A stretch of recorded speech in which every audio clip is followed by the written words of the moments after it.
Classmate ko siya.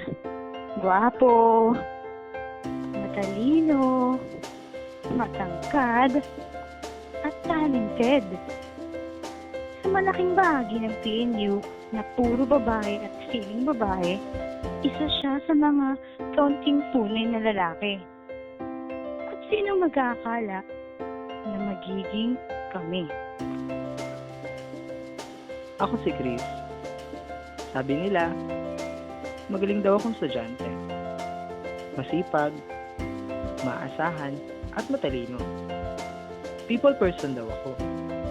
Maraming tao ang humahanga at may gusto sa akin. Sabi pa nga nila, magandang lalaki daw ako.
Miss Chelsea, I have received your email and I want to thank you for trusting me with your problem.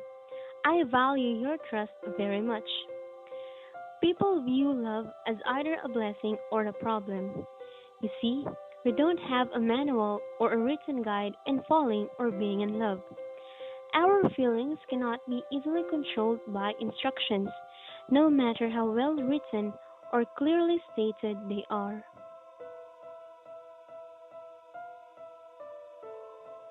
Love feeds friendship and makes the bond grow stronger. On another hand, a real friend can show you the real meaning of love. I hope that the words I have offered can support and help you in deciding about what you're feeling. I will be here to listen.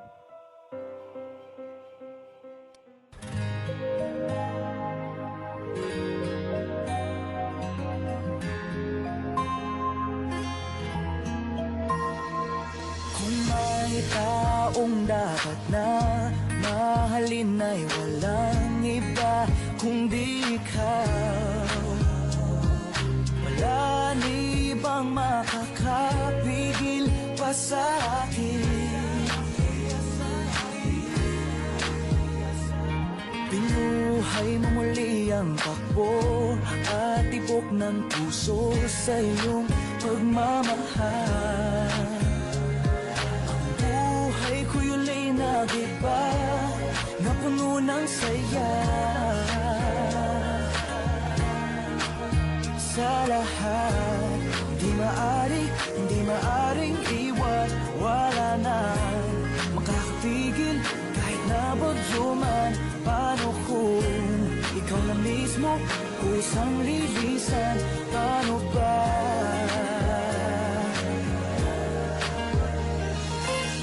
Kung mawalay ka sa buhay ko, kung pag-ibig mo ay maglaho, paano na kaya ang mundo? Kung sa oras di ka makita, kung ika'y napakalayo na, may buhay pa kaya tong puso? Yan lang ang maaari nating sadyang matatanggap habang ako'y may buhay. Mahal na mahal kita, higit pa sa iniisip mo.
Who do you think you are? Who do you wanna be?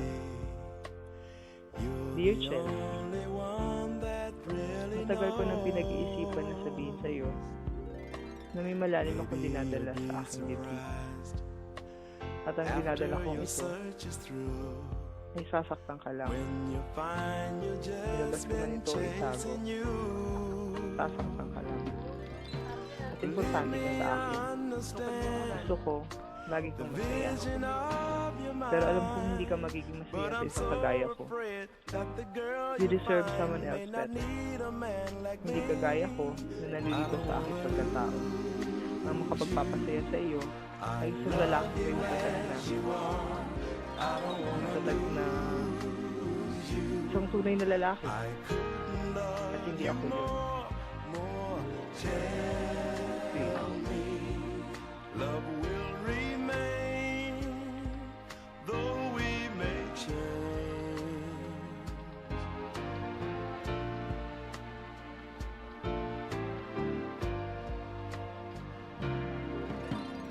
I really think that you have little faith in me.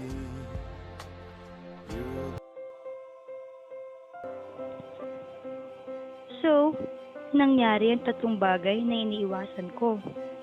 Una, ma-surprise. Pangalawa, ma-in love. At pangatlo, magulat na lang na in love na ako. Sabi nila, kapag in love ka, tumitigil ang mundo mo. Bumibilis ang tibok ng puso mo.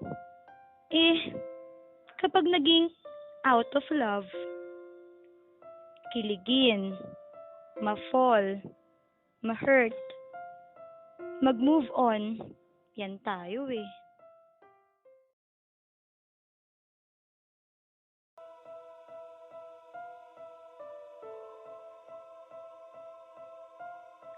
When a relationship ends, you will spend a lot of time thinking on what happened. This thinking causes you to suffer. Focus on the good things in your present situation, not on the past. Think of the people, your family and friends, who are there for you, and the lessons you have learned that will help you in your future relationships.